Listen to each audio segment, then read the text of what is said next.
Lubumbashi, spika wa bunge la mkoa wa Katanga Bwana Michele Kabwe Mwamba pamoja na jemadari wa wazalendo katika mkoa huo wameendesha hotuba kwa raia dhidi ya kauli za rais mstaafu Joseph Kabila Kabange alizozitoa wakati alipowasili mjini Goma, Kivu Kaskazini.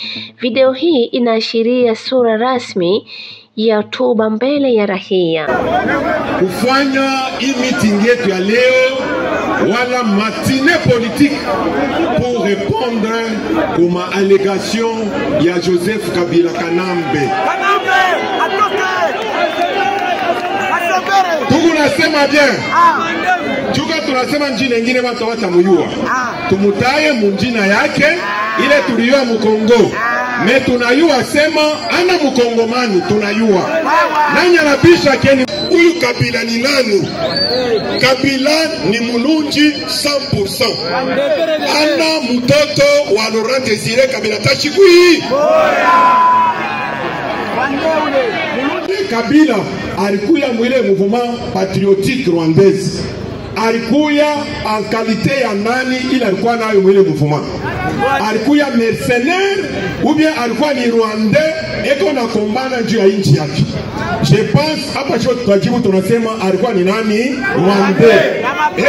Kabila atatonesha nini? Alikuwa na susi ya mkini? Na tuambiane verite, wewe ule mnana tute unamwona Kabila tano ndugu yako. Kabila anatuia bantu maneno mkini. Anaua mzee Laurent Désiré Kabila. Anaua Mwando Simba le père. Anaua Katumba Mwanke. Anaua Bazamuka la Isungu wa baba Longolongo. Anaua Fidel, anaua Shebe, anaua bala minatambe ni Bakatange.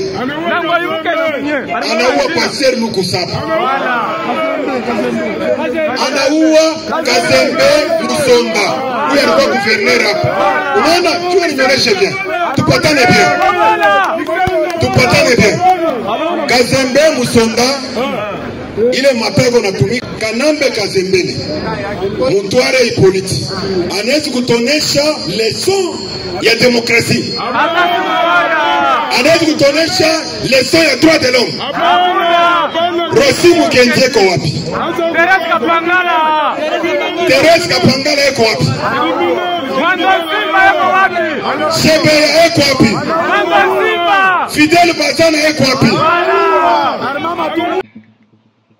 Nchi ya Jamhuri ya Kidemokrasia ya Kongo DRC imesongwa na mgawanyiko wa wanasiasa, huko kila mmoja akilenga sera zake baada ya nchi hii kuvamiwa na wahasi wa M23 wanaoungwa mkono na serikali ya Rwanda.